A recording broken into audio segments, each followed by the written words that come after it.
Welcome to the Ordinary Doula Podcast with Angie Rozier, hosted by Birth Learning, where we help prepare folks for labor and birth with expertise coming from 20 years of experience in a busy doula practice, helping thousands of people prepare for labor, providing essential knowledge and tools for positive and empowering birth experiences.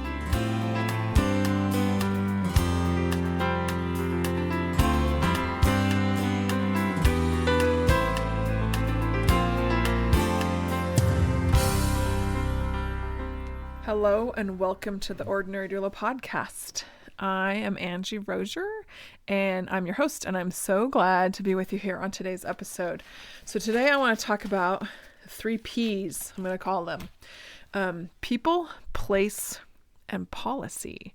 So in regarding your upcoming birth experience, anyone's upcoming birth experience, those 3 things, the people, the place, and the policy, are going to have a pretty significant impact on the type of options that are presented to you and the type of experience that you may be having.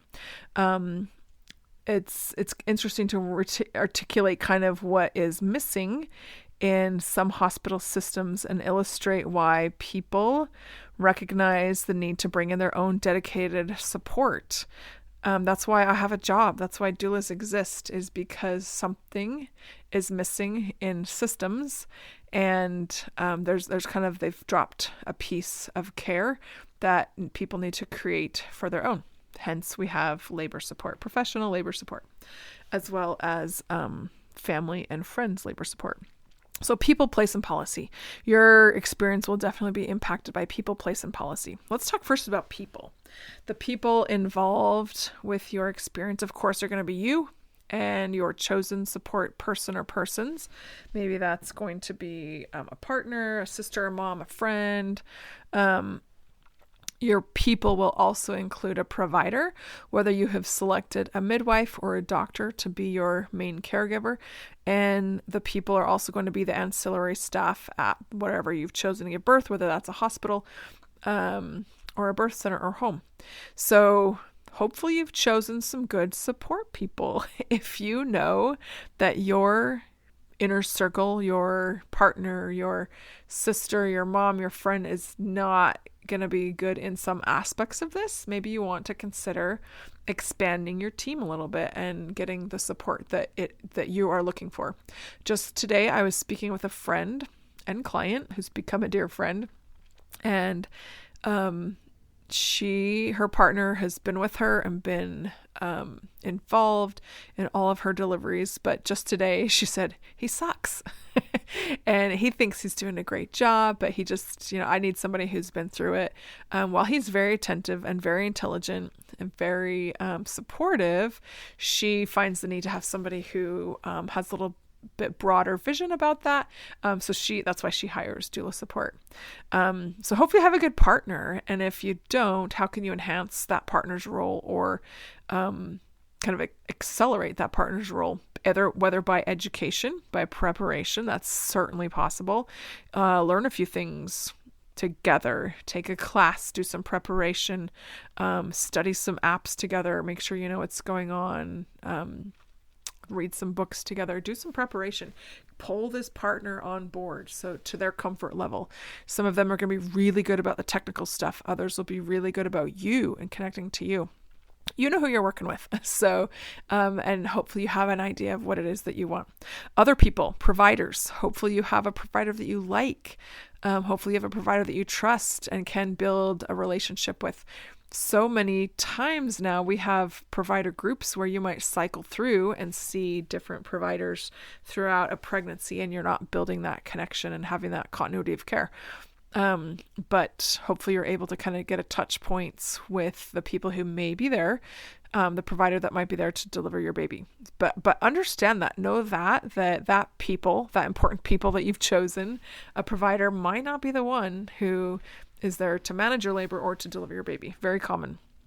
And then other people are going to be, your nurse is going to be your main liaison between you and your labor and your provider, who's going to be kind of watching from afar until the end. So that that person is kind of a wild card because we have no idea who your nurse is going to be until the day you go into labor, the day you get induced, whatever the case may be, until you are actually in process. And that could change, right? Nurse shifts, they're generally 12 hours. Sometimes some places have 8-hour shifts. So if you're there for very long or you overlap a shift, you'll get a new nurse. You'll have a different people involved. But the nurse, other than your partner, is going to be the one who spends the most time with you, right? They're going to be taking care of you. They're going to be watching you closely. They're going to be meeting your needs, answering your questions. And you have to build a pretty quick relationship with that person. Our partner, we get more time, right? We've chosen them. And our nurse, even our provider, we hopefully choose and get more time with them. The nurse, we get who we get on the day of.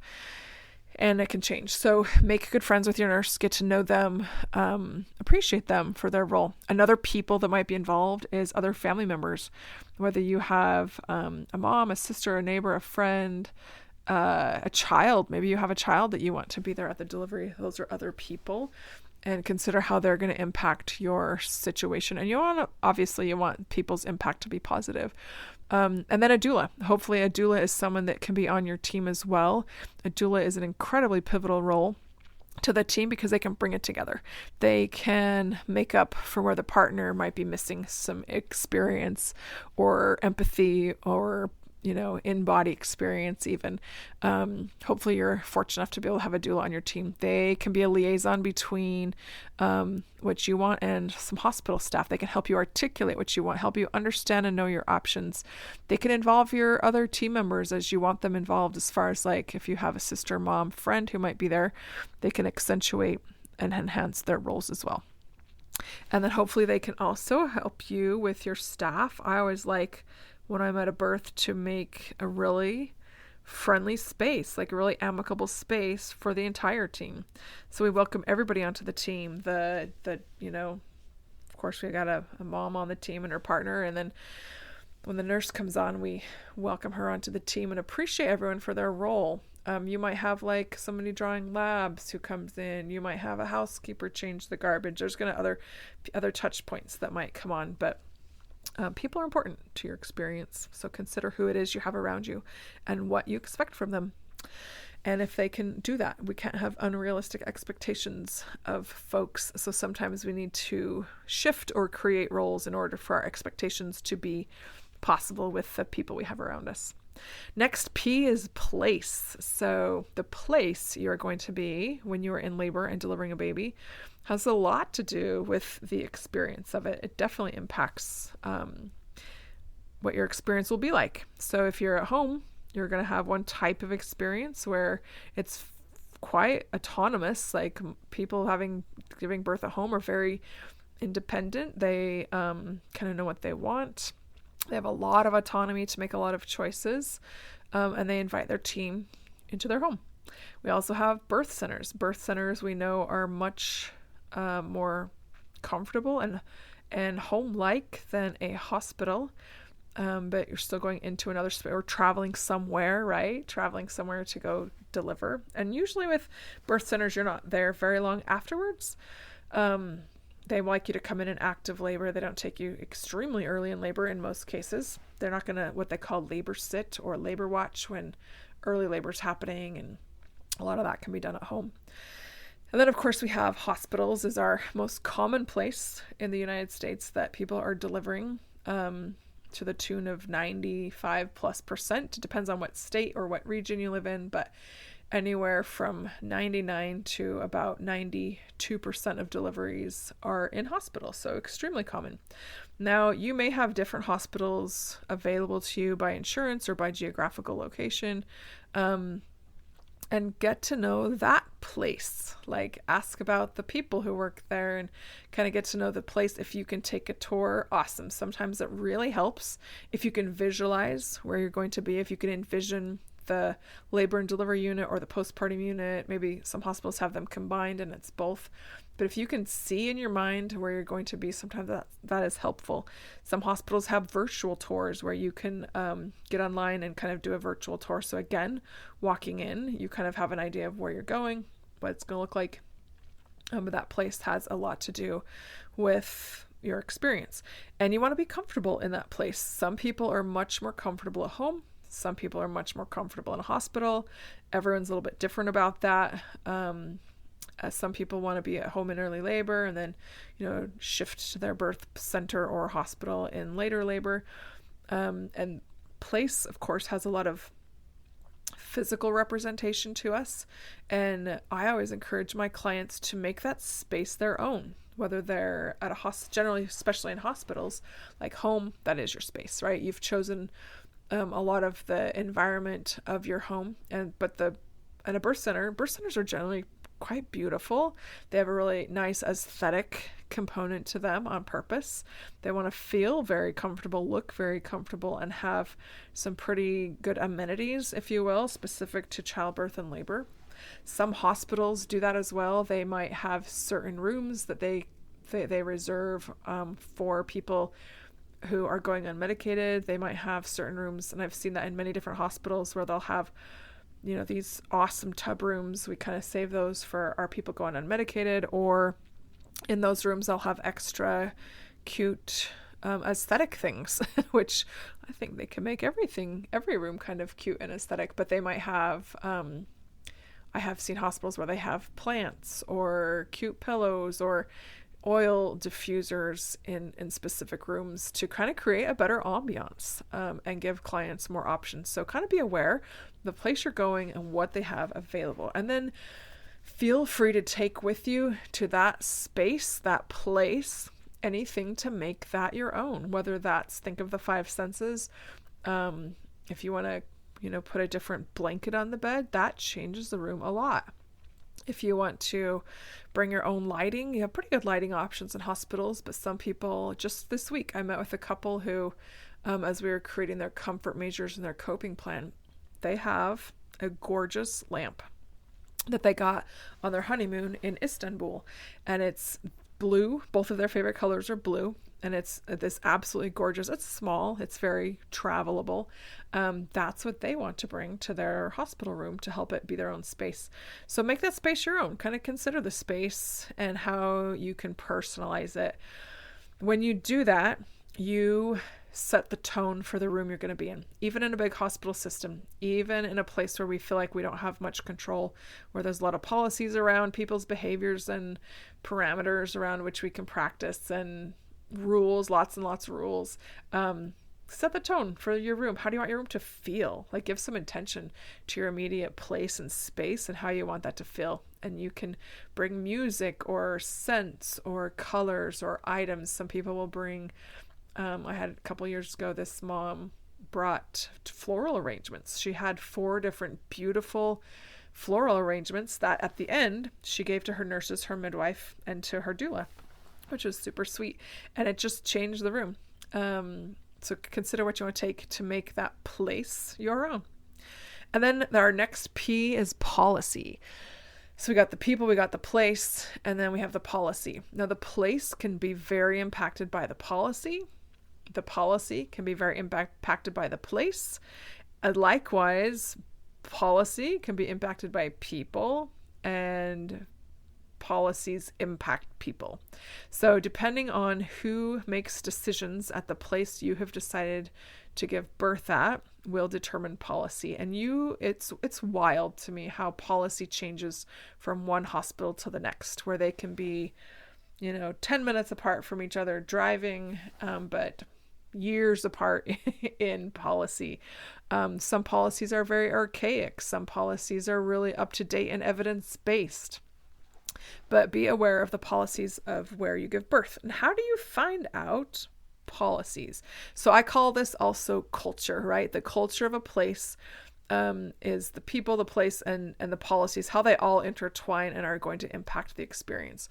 I was speaking with a same client who's become a dear friend. She is deciding she would love to do a home birth, and that's an option she's keeping in her back pocket, but she's deciding between 2 hospitals in North Carolina, both of which I've worked at many, many times. And as we've talked about the nuances between these 2 hospitals, that's helping her kind of make a decision. She has also done some extra homework. Her baby is going to be born during the winter time. So that would be considered flu season for well, most everywhere, anywhere has flu season anymore. So this baby will be born during flu season, and she's asking about the policy they have around flu season. So she's got 2 hospitals she's looking at. She has a younger child. She would like the option of this child coming to the delivery. One hospital says during flu season, nobody under 12. The other hospital saying during flu season, nobody under 14 except siblings. Some hospitals may have a masking policy around flu season. I remember years ago, the H1N1 year, I don't remember when that was, I don't know, 10, 15 years ago, something. There was really restrictive policies. We're used to restrictive policies now after COVID, right? Like that got us really used to restrictions. But the H1N1 year of rough flu, they restricted visitors, like how many people could go in. And a lot of hospitals created policies, different policies around that. So this client of mine is deciding which hospital policy am I going to be okay with. Same situation, we were looking at hospital policies around anesthesia. So there's an anesthesia department in labor and delivery, and they have certain policies. One of the hospitals she's looking at they kind of kept this from COVID and haven't let go of it 4 years ago, but they kept a policy where no one can be in the room while an epidural is being administered. The anesthesia department has set that policy. They're very firm about it. So even the doula gets kicked out of the room, the partner gets kicked out of the room, just the nurse remains in the room while the epidural is being placed. I think that's rough. I think that's a super strict, kind of ridiculous policy. That might be the moment or moments that client needs the most support. And when we have a policy that eliminates that support, that's super not cool. And people have chosen not to give birth there because of that policy. Some hospitals will have widely varying policies around eating and drinking during labor. So do your homework, like where you're going to have a baby, you can call labor and delivery, ask what's your policy on this, what's your policy on that. If you got digging, you'd be surprised what policies really are. You could talk to a nurse manager and get different questions than the receptionist would give you, than a nurse would give you, than infectious control would give you, than the marketing department would give you, than administration would give you. So kind of dig around and ask your provider. That's a good place to start. And ask around at the hospital. Ask people who've been there.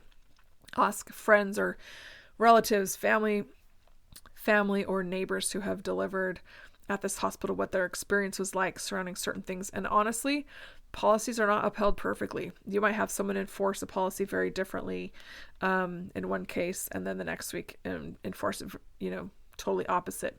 So there's hospital policies around eating and drinking. There's hospital policies around the OR. Can you take one person into the operating room? Can you take 2? There's hospital policies around when to break the water or how long the water can be broken, how to treat that. There's policies around being in the hallway with your baby. There's policies around all kinds of things. You'd be surprised all the policies and procedural things that happen in labor and delivery. So become familiar with that. Ask a doula who's busy and familiar in your area and goes to the hospitals that you're considering. So considering people, place, and policy. We have control over some of those. We have influence on all of those. And so consider for your experience what it is that you want from your labor, from your experience.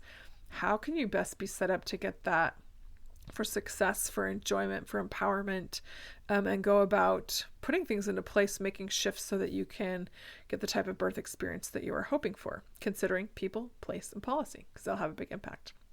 I hope you have the type of birth that you're hoping for. For my clients, always hope for a positive birth experience, and a bonus is an empowering birth experience, and of course a safe birth experience as well. And that can come in so many different packages.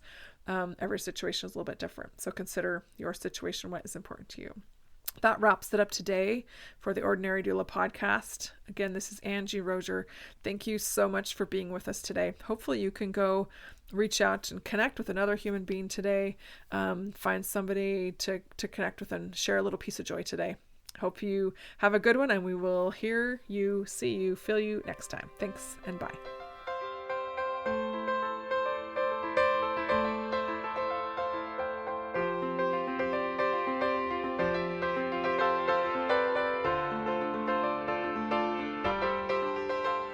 Thank you for listening to the Ordinary Doula Podcast with Angie Rozier, hosted by Birth Learning. Episode credits will be in the show notes. Tune in next time as we continue to explore the many aspects of giving birth.